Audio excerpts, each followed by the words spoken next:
जो basically discussion होगा जिसमें मैं कुछ नहीं बोलूँगा, ये सारे तस्वीर बोलेंगे।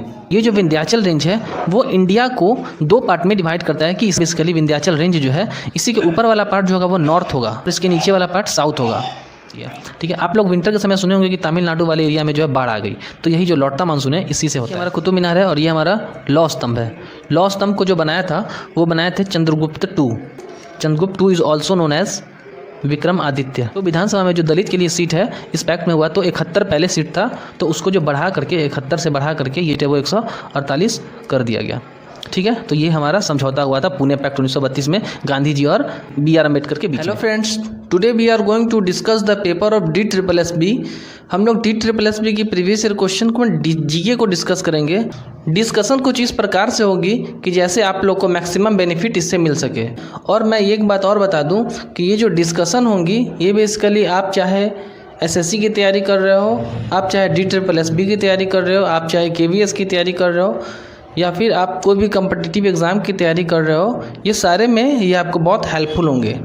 तो क्योंकि ये जो बेसिकली हमारा लेक्चर होगा, ये जो बेसिकली डिस्कशन होगा जिसमें मैं कुछ नहीं बोलूँगा, ये सारे तस्वीर बोलेंगे। तो चलिए हम लोग अपने स्लाइड पे चलते हैं और हम लोग स्टार्ट करते हैं। हमारा पहला क्वेश्चन है, जैसे जैसे हम उत्तर से दक्षिण की ओर बढ़ते हैं हमें निम्नलिखित क्रम में पर्वत श्रेणियाँ मिलती है। हमारे पास ऑप्शन है सतपुरा, धौलाधार, विंध्याचल या शिवालिक। अब मुझे इसे अरेंज करने हैं। अब ये अपने आप में बहुत बेहतरीन क्वेश्चन बनता है। तो हम लोग बेसिकली देखेंगे मैप पे कि किस तरीके से पर्वत जो है भारत में एग्जिस्ट करते हैं। कि हमारे पास मैप है, ये बेसिकली जो रेंज लिखा है, रेंज इसका मतलब हुआ पर्वत श्रेणियाँ। रेंज मतलब श्रेणियाँ। सबसे पहले हम लोग कुछ बेसिक जानते हैं। ये हमारे ऊपर में हमारा नॉर्थ होता है यानी उत्तर, नीचे में साउथ और इधर ईस्ट और इधर वेस्ट। ठीक है, तो मुझे नॉर्थ टू साउथ यानी उत्तर से दक्षिण की ओर बढ़ना है। क्वेश्चन में क्या कहा था, उत्तर से दक्षिण की ओर। तो उत्तर तो हमारा ऊपर है यानी ऊपर से नीचे की ओर मुझे बढ़ना है। तो सबसे पहले ऊपर में हमारा क्या दिख रहा है, धौलाधार रेंज देखिए फर्स्ट नंबर पे। नेक्स्ट पे मुझे क्या दिखा, शिवालिक रेंज। नेक्स्ट मुझे क्या दिखा, अरावली रेंज। और फिर मुझे क्या दिखा, विंध्याचल रेंज और सतपुरा रेंज। ठीक है, देखिए धौलाधार रेंज से भी ऊपर पीर पांजल रेंज है, ये देखिए किधर है। तो बेसिकली हम लोग अब अपने अरेंज करते हैं। तो सबसे पहले हमारे पास क्या आता है, धौलाधार रेंज। नेक्स्ट फिर हमारे पास क्या आता है, शिवालिक। नेक्स्ट हमारे पास क्या आता है, अरावली। नेक्स्ट हमारे पास क्या आता है, विंध्याचल। ठीक है, अब मैं एक इम्पॉर्टेंट इन्फॉर्मेशन बता दूं कि ये जो विंध्याचल रेंज है बेसिकली, ये देखो रेंज जो विंध्याचल रेंज है, ये जो विंध्याचल रेंज है वो इंडिया को दो पार्ट में डिवाइड करता है कि इस जो पहाड़ है बेसिकली विंध्याचल रेंज जो है इसी के ऊपर वाला पार्ट जो होगा वो नॉर्थ होगा और इसके नीचे वाला पार्ट साउथ होगा। तो विंध्याचल रेंज जो है वो इंडिया को नॉर्थ और साउथ में डिवाइड करता है। अब हम लोग आते हैं अपने क्वेश्चन पे। सबसे पहले हम लोगों ने क्या देखा था, सबसे पहले हम लोगों ने देखा था धौलाधार। फिर हम लोगों ने क्या देखा था, शिवालिक देखा था, विंध्याचल,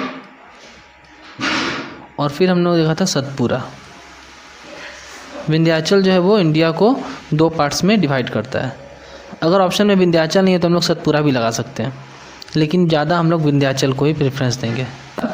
तो 2, 4, 3, 1 हमारा option number C correct answer. ठीक है, चलते हैं अपने अगली क्वेश्चंस की ओर। अगली क्वेश्चन हमारे पास कह रहा है, काली कपास मृदा डैश में पाई जाती। काली कपास मतलब हुआ ब्लैक कॉटन सॉइल, मतलब कि ब्लैक कॉटन सॉइल।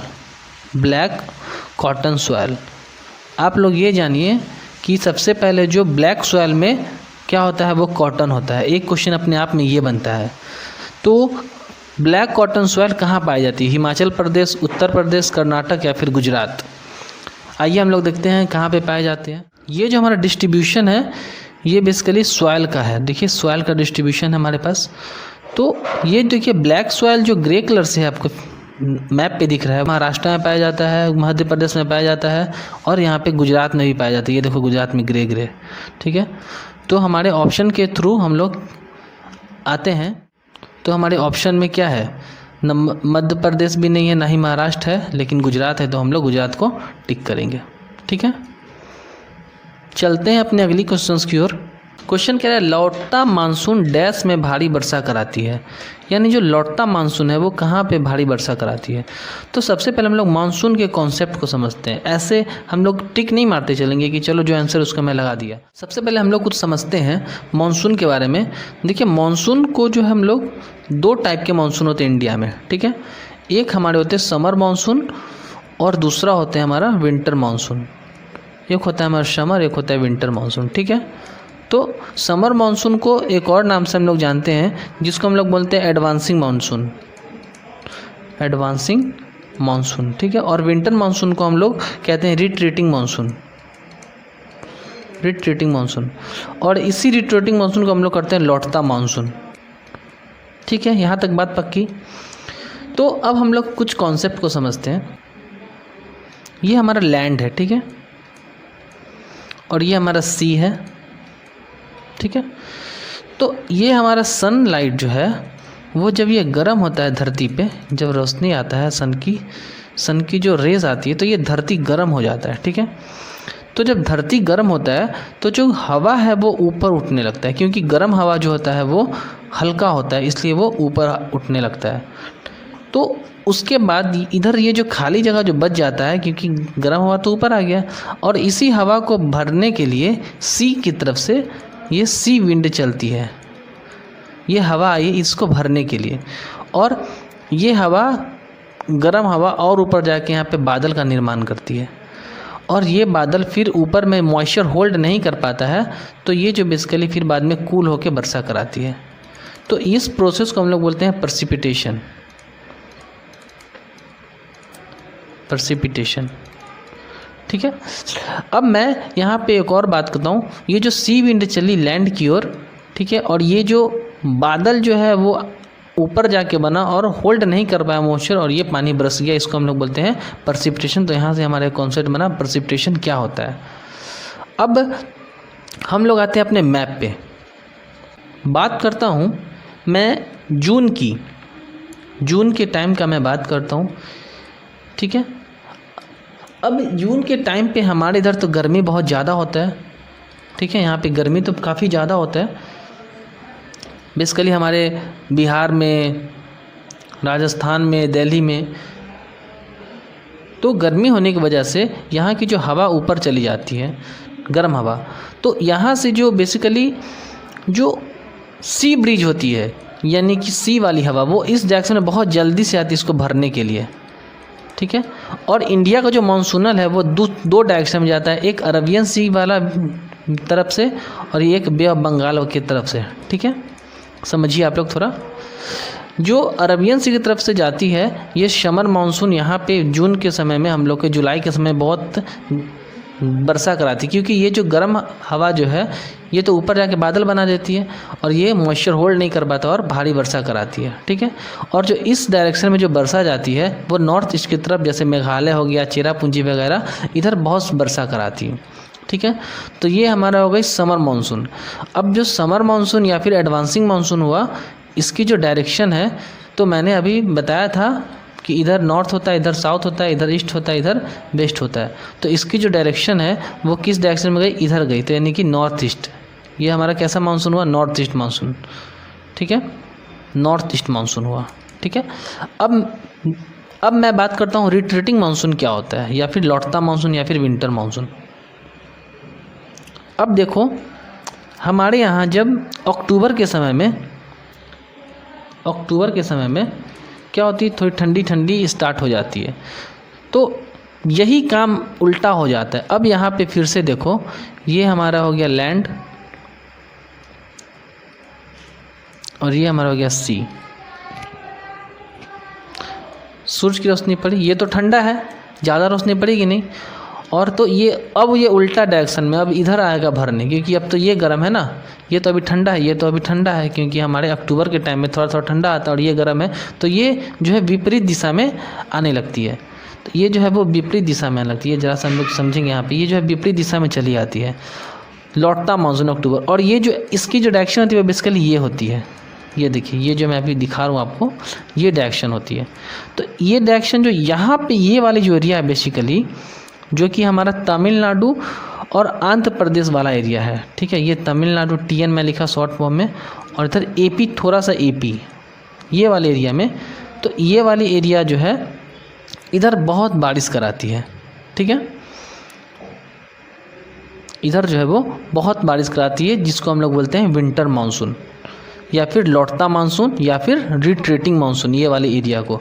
तो तमिलनाडु और आंध्र प्रदेश वाले एरिया में जो बारिश होती है वो रिट्रीटिंग मानसून होती है, जिसको हम लोग बोलते हैं, इस वाले जो एरिया को, जो हमारा कोस्टल एरिया है, कोस्टल एरिया मतलब वो होता है जो समुद्र से सटा होता है, उसको हम लोग कोस्टल एरिया बोलते हैं। तो कोस्टल एरिया को हम लोग, ये वाला जो रेंज है इसको हम लोग बोलते हैं कोरोमंडल, कोरोमंडल, ठीक है। अब हमारा क्वेश्चन का आंसर अब पता चला कि रिट्रीटिंग मानसून जो होता है वो कोरोमंडल वाला एरिया को बहुत ज़्यादा प्रभावित करता है और इधर बहुत ज़्यादा बारिश होती है।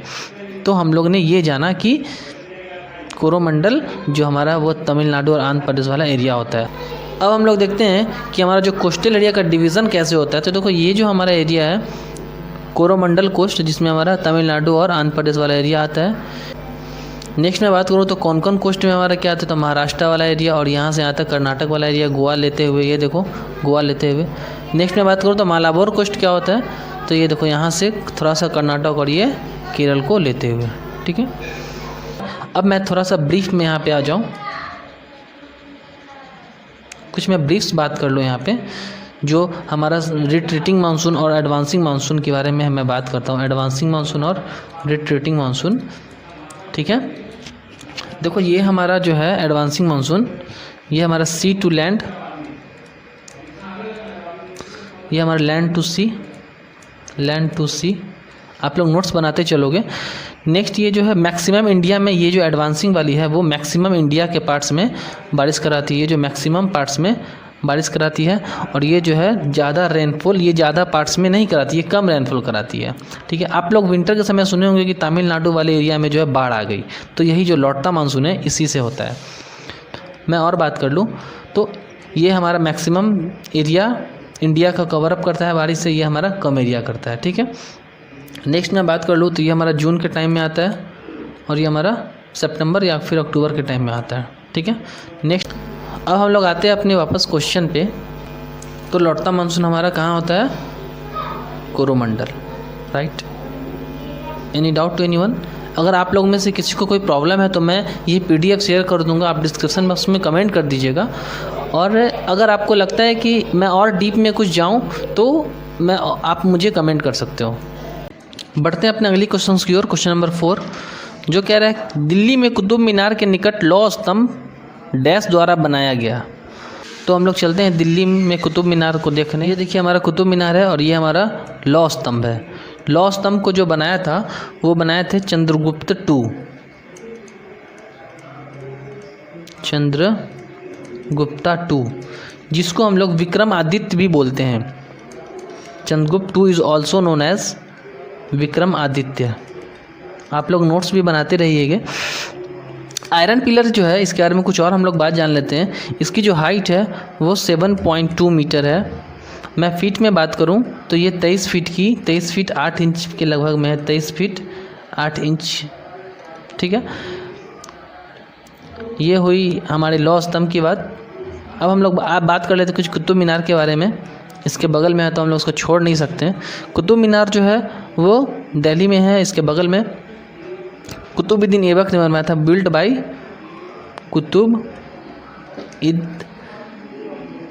कुतुबुद्दीन ऐबक, ठीक है। अब आते हैं हम लोग अपने क्वेश्चन पे। तो दिल्ली में कुतुब मीनार के निकट जो लौह स्तंभ है वो किसने बनवाया, तो चंद्रगुप्त II, ठीक है।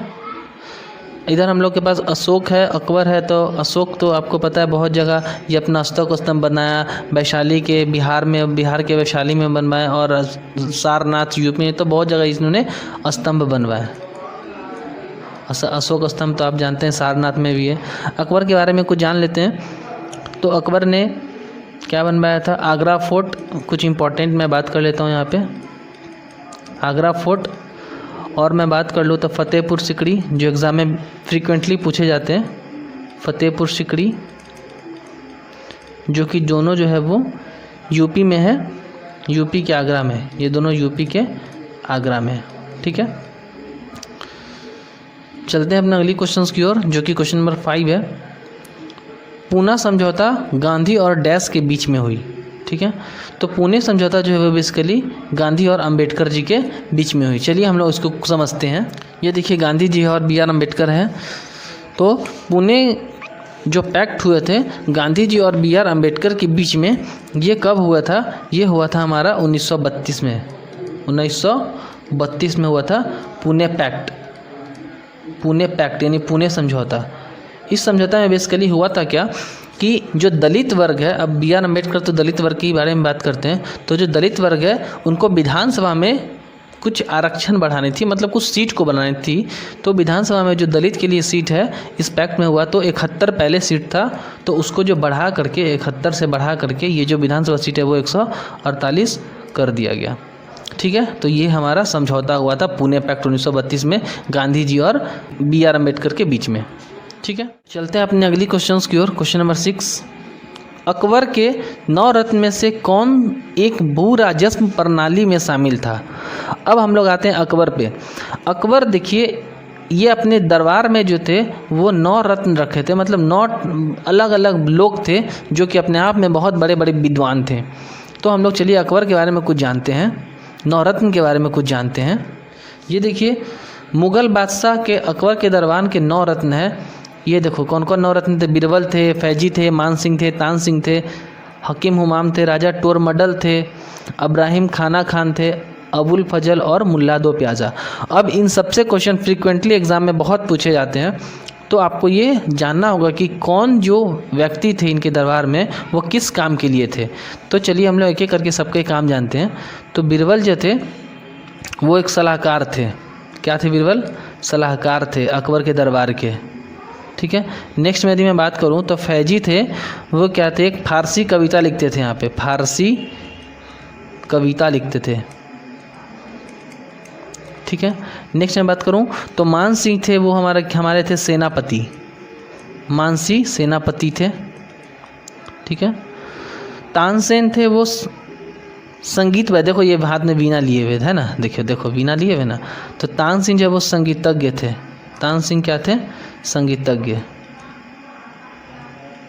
हिंदी लिखे तो काफ़ी जवाने बीत गए। संगीतज्ञ थे हमारे तानसेन। हकीम हुमाम जो थे ये अपने आप में एक हकीम ही थे, मतलब कि नाम से ही पता चलता है, सॉरी मतलब चिकित्सक से आप मान सकते हो। राजा टोरमडल थे, इससे तो बहुत सारा क्वेश्चन हमेशा पूछ जाते हैं। ये राजस्व मंत्री थे, राजस्व या फिर भूमंत्री, राजस्व या फिर भूमंत्री, आप बेसिकली इसको अभी इकोनॉमिस्ट कह सकते हो, राजस्व या फिर भूमंत्री, भू राजस्व मान के चलो। ठीक है, नेक्स्ट हमारे पास आते हैं मुल्ला दो प्याजा। जैसे आप लोग पनीर दो प्याजा खाते हो, मुल्ला दो प्याजा को प्याज खाना बहुत पसंद था, तो ये क्या थे? मुल्ला दो प्याजा ये रसोइया थे, रसोइया।